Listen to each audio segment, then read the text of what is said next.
appreciate all of the music here. It's a blessing. Well, Ecclesiastes chapter 7 is where we are tonight. Ecclesiastes chapter number 7. Tonight we're going to look at verses 1 through 10. And I want us to look at these verses in the light of this statement, and this would be the title, I guess, of the message. It's kind of hard to put a title to some of these messages, but do you know what's good for you?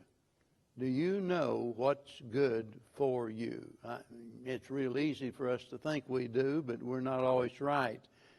And so we're going to look at these first 10 verses. I'm not going to read them all. We'll just take each one as we come to them. But so far, in our study of Ecclesiastes, everything has been basically negative.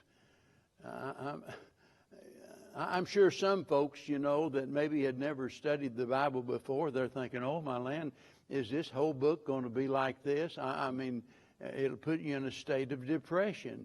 Everything about it is negative. It's all this under the sun view of everything on earth, and it makes you wonder, why anybody would want to live here. But now Solomon, finally, at long last, he turns to the positive. And in the first 6 chapters, he talked to us about his disappointments. But now he begins to speak to us about his deductions. His deductions, that is the conclusions that he has drawn as a result of the disappointments that he experienced. So we go out of the dark gloom and finally see a ray of hope. And I might say that this is actually a turning point in his life. And we're going to see that from here on out. In Ecclesiastes 6 and verse number 12, Solomon actually questioned man's ability to know what is actually good. And that's why I said if I was going to put a title to the message, it would be, do you know what's good for you? And that was a question that Solomon raised. Do we really have the ability to even know what's good for us? Because, sometimes we get it entirely wrong. But beginning in this 7th chapter, he acknowledges that there are certain things that are better than other things. And in chapter 6, we saw that, that prosperity might not always be good for us. And now we see that difficulties might not always be bad for us like we think. We think, the whole world's falling apart, everything's horrible and terrible, I can't possibly enjoy life because I've got so many problems. Well, that's just not always the case. And we've heard the phrase probably from childhood, and I can remember my mother and daddy both saying, if you know what's good for you. Well, the sad thing is I really didn't, but they were trying to warn me. Well, in this message, we're going to talk about some of those things that can actually be good for us. And Solomon has some shocking surprises in store for us here. The key word in this section is better, because in these 10 verses, he uses the word better 7 times. In just 10 verses.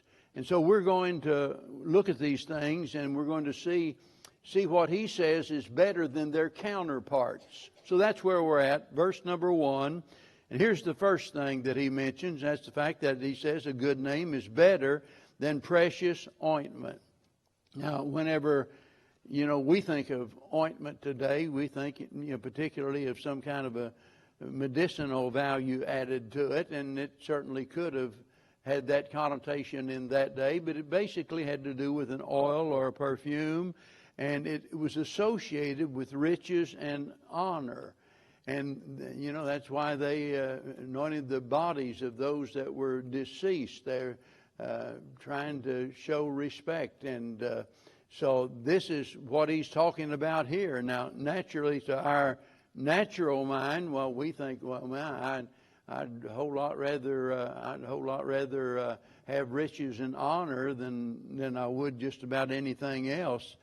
But Solomon said in Proverbs, I think it's 22, he said that a good name is rather to be chosen than great riches. And that's the same thought that we see in our text here tonight, because there's no way we can calculate the value of a good name. It speaks about our character. It speaks about our reputation. And sadly, there's a lot of folks have the attitude that, they don't care what you think about them, at least in terms of godliness in their character. They really don't care. They're going to do their own thing, live their own way, and if it offends you, that's just tough luck. But there was a time when a family name was of great importance. I remember even as a kid this being talked about a lot, Well, you're from this family or that family, and it meant something to people in those days. It was common for parents, to remind their children, guard our family name. I remember reading about Alexander the Great, and he had received a message that one of his soldiers had been continuously and seriously misbehaving. And he put the character of all of the troops into question. People despised them because basically of the attitude of this one guy. And so to make matters worse, this guy's name happened to be Alexander. And so whenever Alexander the Great received word of it, he sent for this fellow and called him in. And he said, what is your name? And the man responded, he said, Alexander, sir. And Alexander the Great said, soldier, either change your behavior or change your name. And that's good advice. And it's especially whenever we think about being Christians and identifying ourselves with the Lord Jesus Christ, we need to take that into consideration because we represent Him wherever we go and whatever we do. And that's why the Bible repeatedly tells us that we are to be blameless in everything we do. That doesn't mean that we're to be perfect. We know that none of us are perfect, and God understands that. He remembers that we are but flesh, but we can be blameless. And that simply means that no indictable charge can be brought against us. People can slander us. They can make all kinds of charges against us, but there will be no evidence to support the charges. And so whenever we think about what we're going to leave in this world, the one thing we all ought to be concerned about is a good name because of who we represent.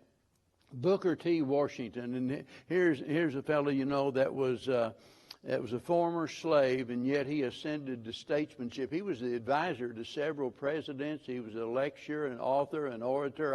I don't know what all he accomplished, but he spoke in this regard. Here's a man that basically came from having absolutely nothing and being what the world would call a nobody to becoming a real somebody in the world, somebody that advised our presidents. And he said slaves have no names, no authentic genealogy, no family history, no ancestral traditions, and therefore, he says, they have nothing to live up to. And that was the reason that he invented his own name. And I want you to listen to the explanation that he gave for inventing his name, Booker T. Washington. He said this. He said, I tried to picture myself in the position of a boy or a man with an honored and distinguished ancestry. As it is, I have no idea who my grandmother was. The very fact that the white boy is conscious that if he fails, he will disgrace the whole family is of tremendous value in helping him to resist temptations. And the fact that the individual has behind him a proud family history serves as a stimulus to help him overcome the obstacles when striving for success. I believe there's a great lesson for us to learn in that. And especially, as I said, we Christians, when we identify ourselves as followers of Christ, that ought to mean something to us. And every day of our life, we ought to strive to live in a way to where we don't do anything that's going to make the gospel repulsive or anything that's going to bring reproach upon the Lord Jesus Christ. when we think about representing Him, that puts a tremendous load of responsibility upon our shoulders, and we need to live with that in mind every name. So he's simply telling us that, look, a good name is far more value than fortune or fame, and naturally uses the word ointment rather than fortune and fame, but he's speaking about those that arise to honorable places and those that have wealth and things of that nature. And he's saying a good name is better than all of that. Now, look at the second part of verse 1. Here's the second thing that's better. He says, death is better than life. Well, about now there's some folks wondering if Solomon has lost his mind. Because, I mean, I have to agree with you when you first read that. It sounds absolutely crazy. You know, it is so contrary to popular reasoning that it appears that it's got to be untrue. How can that possibly be true? Because, you know, we go to a funeral and naturally we weep at a funeral. A baby is born into this world, and what do? We rejoice. So how can it be said that death is better than birth? Well, in the first place, we need to understand this wouldn't be true of absolutely everyone. That's pretty obvious. People that are unsaved, for example, it's certainly not better for them. Death for the unbeliever ends all hope. And keep in mind that Solomon in his writing is a Jew writing basically to and for the Jewish people, the representatives of God upon this earth. And so all of them, naturally, as you know from the self-righteous Pharisees, all of them thought of themselves as the children of God. So we need to view this from that perspective. In regards to God's children, the day of our death is better than the day of our birth, because regardless of how difficult life is, you know, it's and it can get difficult. Regardless of how difficult it is, he's telling us here that is even better than the day of your birth. Why would he say that? Well, birth brings us into a world of what? Heartache, pain, suffering. It brings us into a fallen world. I think I made the comment last week about the fact that, you know, the little children are safe.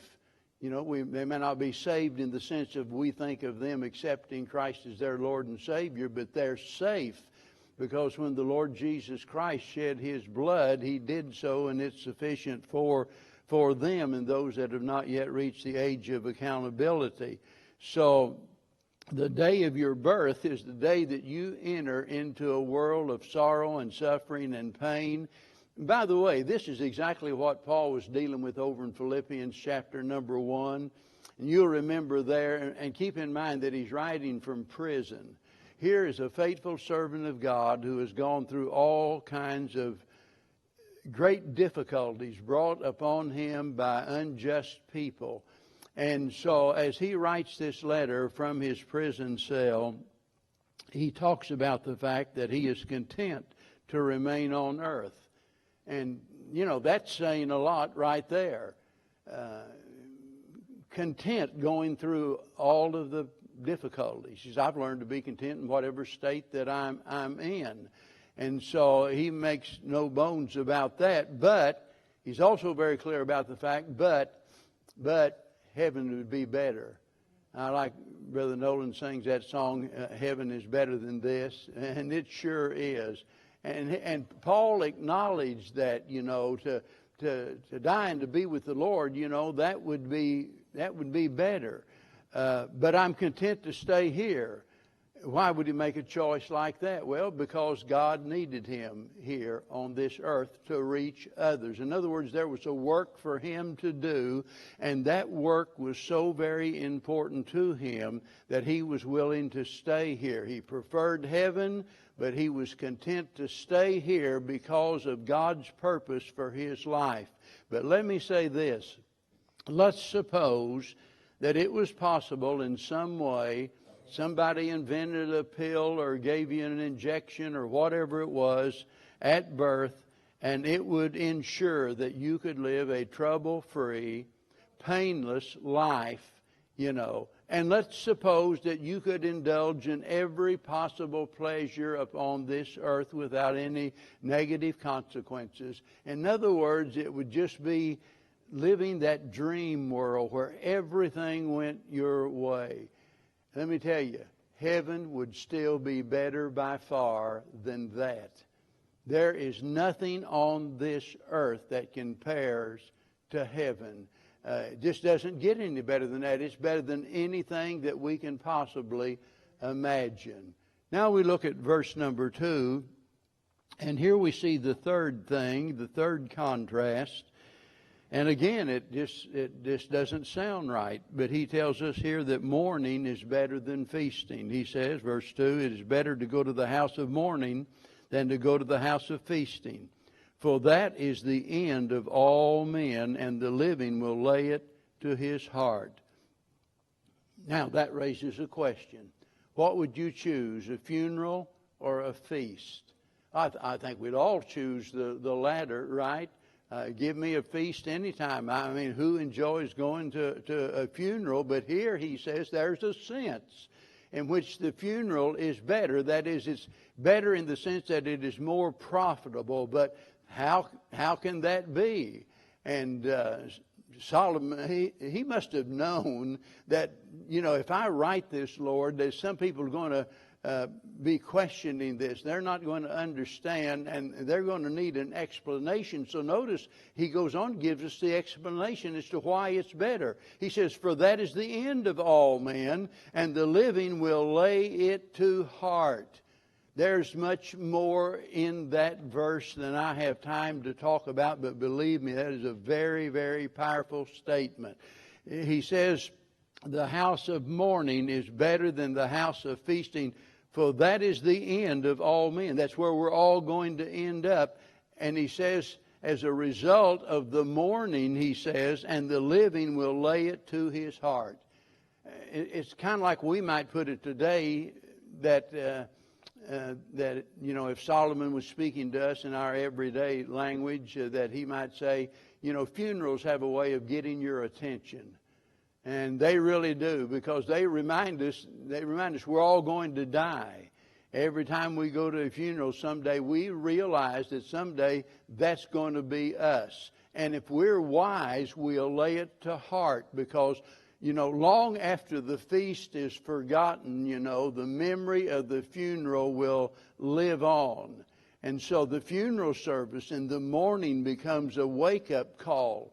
Over these many years, I've seen many whose lives were changed at a funeral, as a result of a funeral, the result of losing a loved one, and it literally changed their lives. I wish I could tell you, especially one of the stories about a young boy killed in a car wreck, and it was so sad. His name was Buddy, and I'll never forget, we went out to the farm, and after we had eaten a bite, and all of the family was gathered, and friends and church members, and I'll never forget his daddy saying, Brother Stone, would you take a walk with me? And I said, I sure would. And so we began to walk around the farm, and all of the cattle and everything, and all of the crops, and he broke down and he started crying and talked about how all of that didn't mean anything to him, he said, anymore, in light of the fact that his boy Buddy was now gone. And he made this statement. He said, I am so brokenhearted that I was so busy making this farm and trying to get for my family and get all of this stuff. And here's what he said. He said, I never took time to stop and smell the roses. I never took time to stop and smell the roses. And boy, it made that funeral service made such an impact on his heart that it literally changed the way that he lived his life after that. And no doubt that story could be retold thousands of times, that people go through life without any without any real emphasis on what's really important in life until all of a sudden one of their dear loved ones has left this world, and all of a sudden they begin to think about what could have been and what should have been. You know, I just don't know anybody that's ever been affected by a feast like that. I really, really enjoy, you know, getting together. And our next door neighbors this afternoon, I heard some noise and some music, and so I peeked out the window just to look next door, and I hardly even know these folks. They're nice people, but I noticed there was probably 4 or 5 couples and their children, and they were out back and they were grilling, having fun. It brought back a lot of memories for Bev and I back many years ago, whenever, you know, we used to spend a lot of time with some of our family, and not just our family, but our friends, people that I worked with and things like that, and people that I played ball with, and we'd get together and just enjoy one another's company. But as good as all of that is, I've never known anyone leave something like that and say, boy, this is a life-changing experience for me. But boy, a funeral makes us stop and think about the brevity of life, the destiny of our soul, our accountability to God. And many times, listen, many times that's the only thing that will accomplish these things, because some people absolutely refuse to listen to a sermon. They're just not going to listen. They might sit there and endure the sermon, and if they do hear what you say, they're not going to take it to heart. But boy, do they ever get a wake-up call at the funeral when a loved one has been taken from them. And that's what he's saying here. Now, look at verse number 3. And here in verse 3, we see the fourth thing that's better than something. He says, sorrow is better than laughter. For by the sadness of the countenance, the heart is made better. The heart of the wise is in the house of the mourning, but the heart of fools is in the house of mirth. Now, this is closely associated with what we've been talking about already. I understand that, but there's some variations here, and he's having us to really stop and think about our life and what's good for us, and and what might not be so productive or so profitable in our life. And we've all heard the old proverb, an ounce of mirth is worth a pound of sorrow. Well, Solomon says that's really not true. A lot of old proverbs are not necessarily true. They're just proverbs that are carried on from generation to generation because they're quaint old sayings that people have remembered and sound like they're written by someone very wise, but that's not always the case. And he just flat out says sorrow is better than laughter. And so again, you have to scratch your head and wonder, well, how in the world can this be? And again, he gives us the answer. He tells us that what is best for our soul isn't always most pleasing to our senses. And notice he says, and here's the because he says the heart is made better. By nature, everybody would rather laugh than cry, I think. There might be a few people it seems like they'd rather cry than laugh, but not deep down, not for real. That's like someone, talking about, well, I just don't want to live anymore. I'm just tired of life. Don't want to live. They really don't mean that. I mean, at that particular moment, but as soon as their sanity returns and they realize the folly of what they just said, all of a sudden they begin to realize, I don't really want to die today. And so there might be some that it seems like that they're giving over to sorrow to the extent that that's what they prefer, but that's really not it. Everybody would rather be happy. Everybody would rather laugh. And yet Solomon comes along and he says, but sorrow is better, and it's better in the sense that the heart is made better. And we hear a lot about these comedy clubs, laugh clubs, and people just love stuff like that. I've never heard about a crying club. Have you? Never, ever. well, y'all bring your Cokes and your chips and come over tonight. We're just going to sit around and cry.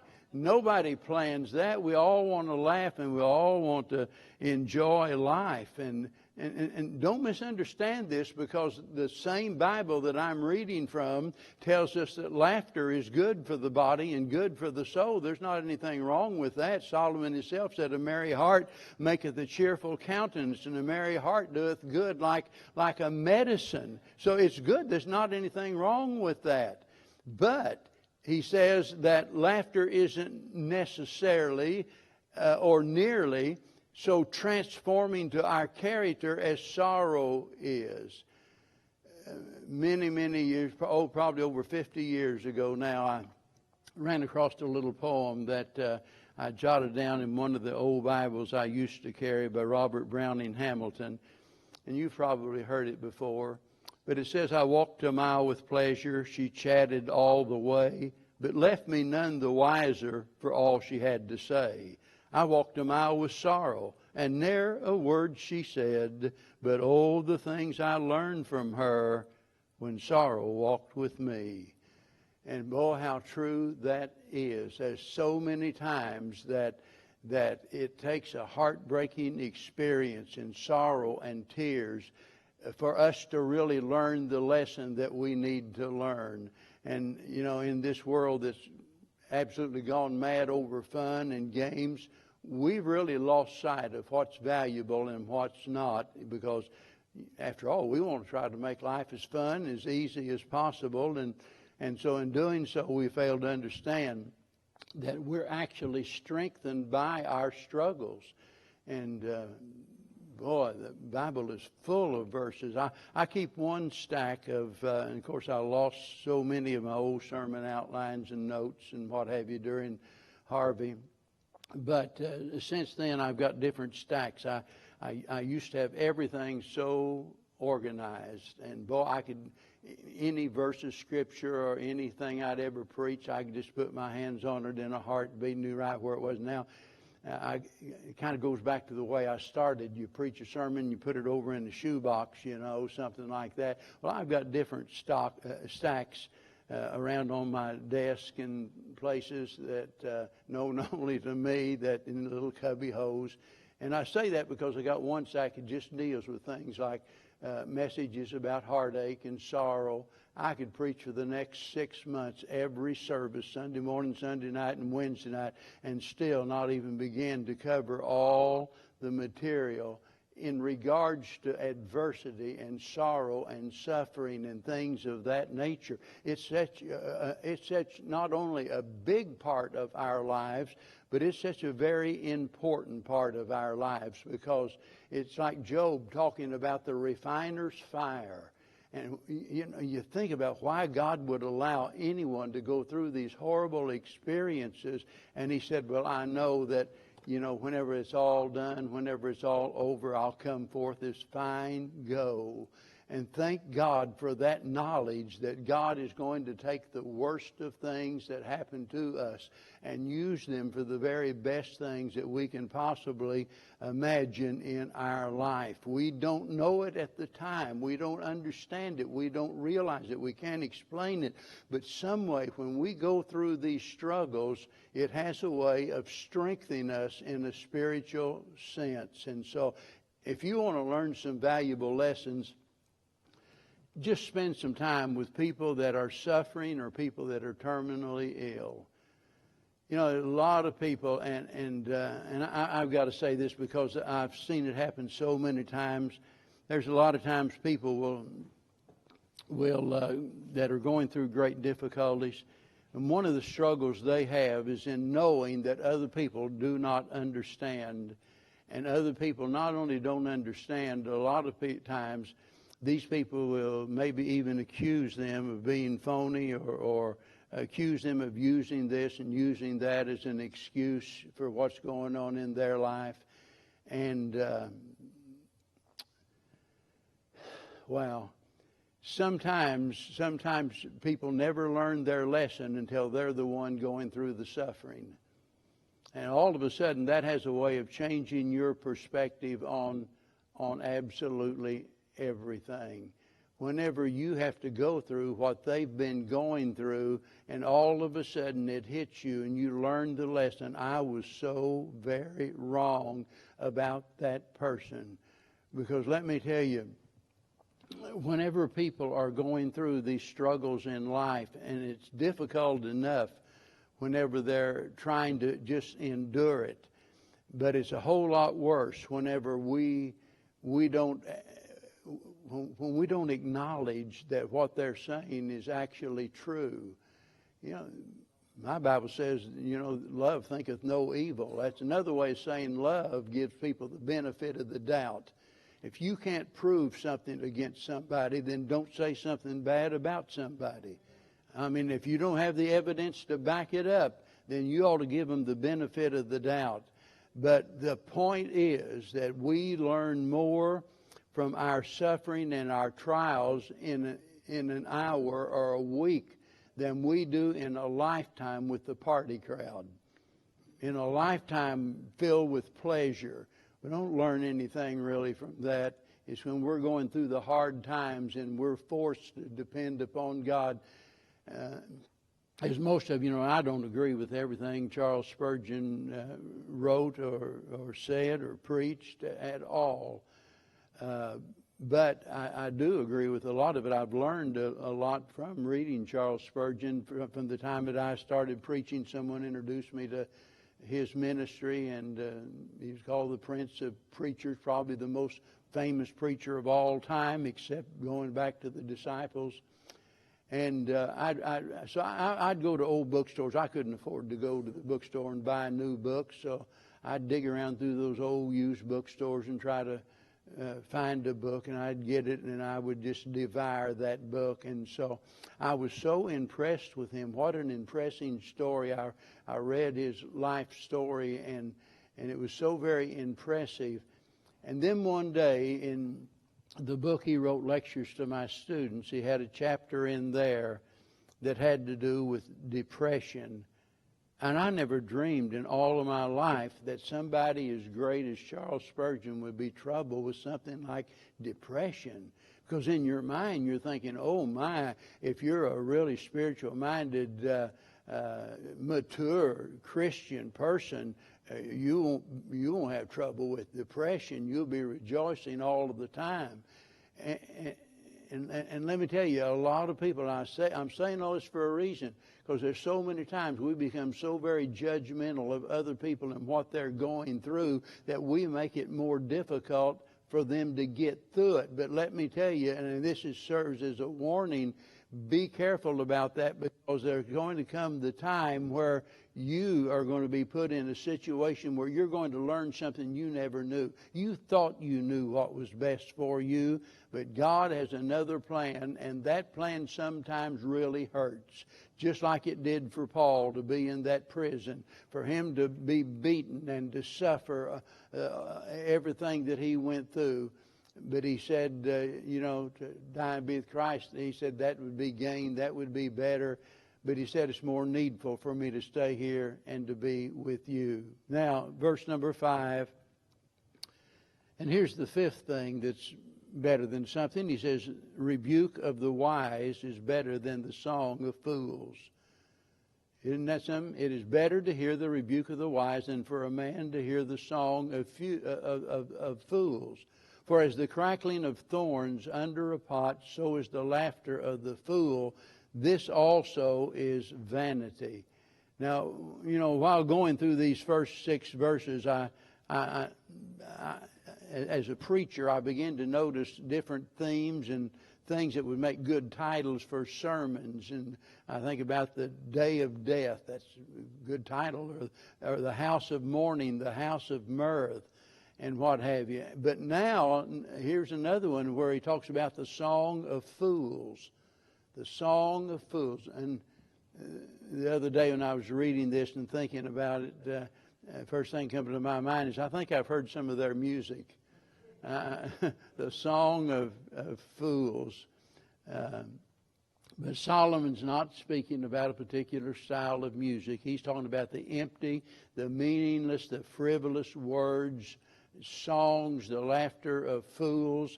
He's talking about people that'd rather be, entertained than to be edified. They don't mind being inspired. They quite like that, but they don't want to be instructed. And even those that are willing to listen aren't always willing to listen to be rebuked. They don't mind listening to what you're saying up to the point you start telling them that what's right and what's wrong. To hear the rebuke of the wise. Let's face it, naturally, none of us enjoys being rebuked. That's a hard thing to endure. I remember one of our deacons, used to be a deacon years ago, came to me, and he said he was dead serious about it. He said, Brother Stone, he said, I want to do my best to live for the Lord. I want to do anything God wants me to do. And he said, if you see me doing anything that's, where I'm going astray, where I'm misled or misleading others, and he went on and on and on. He said, and I mean this, I want you to come and tell me. I want you to rebuke me if you must, but, whatever, because he said, I need that. Well, some years went by, and I say this with a broken heart. He's not even in church today. The fact is, he asked for something he wasn't willing to receive. And how sad that is to not be willing to listen to a rebuke whenever it's needed. Our human nature is we'd rather be praised instead of someone telling us that we're wrong. We don't really enjoy that. But what we want and what we need is two different things, And since none of us are perfect, there are going to be times that everybody needs to be rebuked in some way. And it can come from a lot of different sources. It might be a parent. It might be a sibling. It might be a pastor, a physician, an attorney. It could even be your enemy, someone that's not intending to give you constructive criticism, but somebody that's just out to get you. But when you stop and think about what they said, you have to admit, wow, what they said is really true. And we don't like to admit it, but sometimes we need to face the facts about ourselves, to face reality. And sometimes it takes a rebuke for us to do that. Matthew Henry, in his commentary, he wrote in regards to this very statement, he said, hear not only with patience, but with pleasure. The rebuke of the wise is a sign and a means of wisdom. But to be fond of the song of fools is a sign that the mind is vain and is the way to make it more so. And how true that is. It's a sign of maturity when someone can listen to the wise advice and counsel and even a rebuke from somebody and learn from it and profit from it rather than getting mad and throwing a fit. The problem with so many people today is the fact that people use anger as a weapon. And the moment you try to reason with them, the moment you try to tell them that something is wrong, they blow up, they explode as a result of that. That's their way. You find somebody that's quick to anger, and I'll tell you, you'll find somebody that's trying to hide something. They're trying to cover up something, and they're going to use that anger as to keep you away from it. Don't you dare confront so-and-so, because if you do, they're going to get mad. If you do, they might even quit coming to church. And believe me, there are people with that attitude. If you confront me about this, I'm through, I'm done, I'm out of here. They don't want to hear any rebuke, and that's why they remain spiritual babies throughout their lifetime. Well, we got one more thing, and that is here in verse number 8, 9, and 10, and he talks about the end is better than the beginning. I sat down this week, and I didn't even make the connection, but I started writing an article about the end, thinking and considering and keeping the end in mind. And then whenever I thought about the message, all of a sudden it hit me that this is the way this message ends. The end is better than the beginning. And these last two proverbs here are surrounded with information that relate to both of them. And he says, better is the end of a thing than the beginning thereof. But now notice, look at verse 7, at what he relates this to. He says, surely oppression maketh a wise man mad, and a gift destroyeth the heart. And in other words, things like oppression and bribery can often be so long, so severe, that even a wise man might act out of character. Somebody can be provoked to the point that you push them past their limit, and under the worst of circumstances, sometimes even the best people lose their temper and sin. So how do you deal with these things? Well, look at verse 8. Here's the answer. He says, we remember the end. That's what he's talking about here. In other words, the oppressors might seem to have the upper hand, but in the end, what? They're going to be brought low. In the end, those that are oppressed are going to be exalted. Now, verse 8, he says, and the patient in spirit is better than the proud in spirit. And keep in mind what we're talking about now. The patient in spirit is better than the proud in spirit, you know. The temptation when somebody mistreats you is what? Retaliate. I'm going to get even if it kills me. We have that attitude a lot of times. I'm going to get even if it even kills me. Some way or another, I'm going to make them pay for what they did. Well, you're going to end up paying for it. You're the one's going to end up getting hurt in the end, you see. And God warns us about that very thing, that vengeance is mine, saith the Lord, I will repay. That's why we need to be patient in spirit rather than proud in spirit. Because what? Because pride is that very thing that causes us to lash out and retaliate and try to get even with people. Because it's our pride that causes us, you know, that we don't want to listen to the rebuke of a wise person. Now, verse 9, be not hasty in thy spirit to be angry, for anger resteth in the bosom of fools. And then verse 10, and believe me, I've got another 15 or 20 minutes, but I want to wrap it up with verse 10. Say not thou, what is the cause that the former days were better than these? For thou dost not inquire wisely concerning this. In other words, you could say, while we're not to live for the moment only, we have to live in the moment. It is what it is. This is our time in the world. Yesterday's is gone. Tomorrow hasn't come, and all we have is today. And it's real easy for some people, you know, and probably happens to all of us at a certain stage in life. We start looking back the way it used to be, and we have a way of recalling all of the things that we enjoyed in the good old days, and we long for the good old days. But if we really stop and think about it, the good old days wasn't always that good. Sometimes they were a lot worse than what we're going through, and we'll profit a lot if we'll learn to be content with where we are. As you know, Uncle or Esther's uncle said, you know, who knowest that thou art come to the kingdom for such a time as this?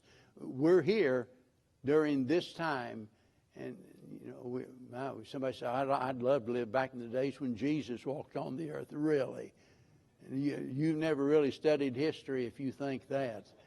And believe me, you've got it better than any generation's ever had it on the face of the earth. And we need to keep that in mind. How blessed we are. Sure, there's all of these bad things that could happen, but the best is yet to come.